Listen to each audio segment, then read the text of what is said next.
My name is Anna, and for most of my life, I thought courage meant feeling brave. I believed strong people woke up ready to speak, ready to try, ready to change. But I wasn't like that. Whenever I wanted to start something new, fear came first. When I thought about joining a new English class, fear whispered, "You'll make mistakes." When I wanted to apply for a new job, fear said, "You're not ready." When I dreamed about recording my first English podcast, fear laughed, "Who do you think you are?" I waited for the day I would finally feel confident enough to begin. But that day never came. Then one morning, while staring at my untouched notebook, I realized something simple but powerful. Maybe brave people aren't the ones who feel ready. Maybe they're the ones who begin before they're ready. That was the moment my story changed. Before that day, I had a long list of excuses that sounded logical, but they were all fear in disguise. I'll start next week when I have more time. I'll begin after I fix my schedule. I need a better microphone first. I'm not fluent enough yet. They sounded reasonable, but deep down I knew the truth. I wasn't waiting for time or tools. I was waiting for permission. I thought I needed to be perfect before I began. I wanted to avoid the feeling of being a beginner. But the longer I waited, the heavier the fear became. One day, I looked at an unfinished journal entry from months ago. The word stopped halfway through a sentence. That moment felt symbolic, like I had stopped halfway through everything.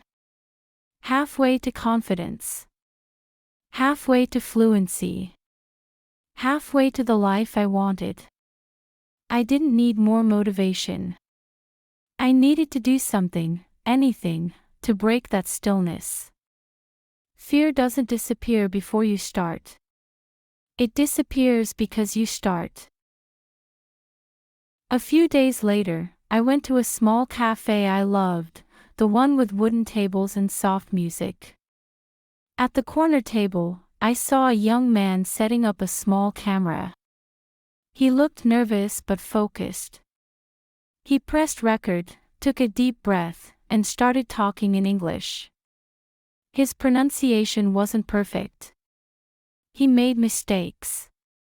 But he didn't stop. He smiled, kept going, and finished his short video. When he ended, he laughed to himself, like he had just won a private battle. Something inside me shifted. He wasn't ready. But he began anyway. That 5-minute scene hit me harder than any motivational speech I had ever heard. I realized that's how progress looks in real life. Not confident. Not perfect. Just brave enough to begin. I went home that evening and opened my laptop. My hands were shaking, my heart racing. But I recorded my first short English practice, a 1-minute voice note describing my day. It wasn't good. My accent was heavy, my rhythm uneven. But I smiled. Because I had finally begun. That night, I slept with a calm I hadn't felt in years. It wasn't pride, it was peace. The kind of peace that comes when you stop fighting yourself and take the first step. The next morning, fear came back, softer, but still there. It said, "Yesterday was easy because it was new. You can skip today." I almost agreed. Then I remembered something I had read online: if something takes less than 5 minutes, just do it. So I made a new rule, the 5-minute rule. If I didn't feel ready to do something, I would still start it, but only for 5 minutes. That rule changed my life. I told myself, you don't need to finish, you just need to begin. And the funny thing is, 5 minutes was always enough to keep me going longer. When I felt too tired to study, I told myself, just read one paragraph. When I didn't want to practice speaking, I said, just record one sentence. When I was afraid to write an email, I said, just start typing. Almost every time, I ended up doing more. Because starting removes the hardest part, the waiting. Now, when fear tells me you're not ready, I answer with one line. Maybe not. But I'm starting anyway. Something strange happens when you begin before you feel ready. You learn faster. Before, I used to spend weeks planning how I would learn English perfectly. Now, I learned by doing. I recorded myself every few days. I listened to my own voice, noticing progress and mistakes. I watched how my tone changed, how my pauses became natural.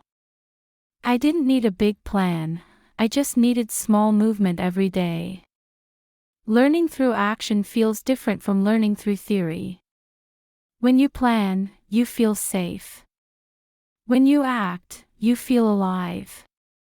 I started to realize, every expert, every fluent speaker, every teacher I admired had once been where I was. They weren't born confident. They became confident through repetition, not readiness. Each time I took a small step, I learned something real, not from a book, but from experience. And slowly, something inside me began to change. Fear didn't disappear, but it lost its power. It became a familiar sound I could walk beside, instead of a wall that stopped me. I started calling that feeling the quiet courage. Not loud, not dramatic, but steady. The kind of courage that comes from simply beginning. Of course, beginning is never the end of fear. After a few weeks of daily practice, I felt confident enough to record a short English video for my learning group. I spoke about daily habits and courage. I prepared carefully, practiced twice, and hit record. But when I played it back, I saw mistakes everywhere, wrong pronunciation, missing words, awkward pauses. I deleted it. For a moment, I felt the old voice returning. See? You shouldn't have tried. You're not ready. But then I remembered what I had learned from the last few months. Perfection is not the goal, progress is. If I delete every imperfect start, I'll delete my future too. So instead of giving up, I decided to post the video exactly as it was. No editing, no filter, just honesty.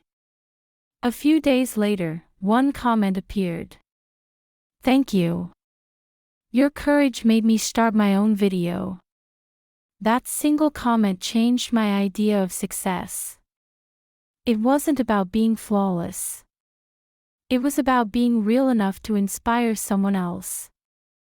From that day, I promised myself, every time I fall, I'll rise through action, not through waiting. Courage isn't about never falling. It's about standing up faster each time you do. Months passed.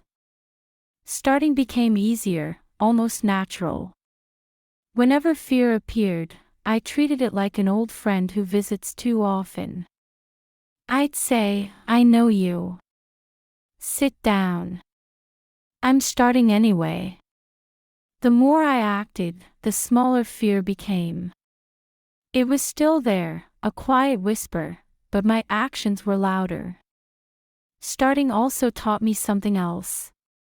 Most people are not watching or judging as much as we think. The world is too busy to notice every small mistake. And that's a gift, it means we're free to grow without an audience. I began to see starting not as a single event, but as a daily practice. Every morning when I opened my notebook, every time I pressed record, every time I spoke English in a real conversation, I was beginning again. Beginning to trust myself. beginning to live with less fear. One morning, while walking to work, I noticed the sky turning from gray to pink. The sunrise looked like a reminder. Every day begins again, whether you feel ready or not. And so can we. When I think back to that girl who was too afraid to start, I want to tell her this. You don't need to know everything. You don't need to have perfect English, the right accent, or the right plan. You just need to begin, today, in your own way. Because readiness doesn't come before action. It comes from action. Every small step builds trust with yourself. Every effort teaches your brain, I can do hard things. Every beginning makes the next one easier. Now, when I start something new, a project, a story, a new lesson, I don't wait to feel ready. I feel the fear, and I begin with it. And slowly, the fear becomes energy. It moves from my chest into my hands, and turns into movement. Starting is never comfortable. But comfort isn't where growth lives. Growth lives in the quiet space between fear and the first step. And when you take that step, that's where life begins to open. So, if you're listening right now, waiting for the right time, this is your sign. There is no perfect moment. There is only now. Start before you're ready. Start with shaking hands. Start with imperfect words.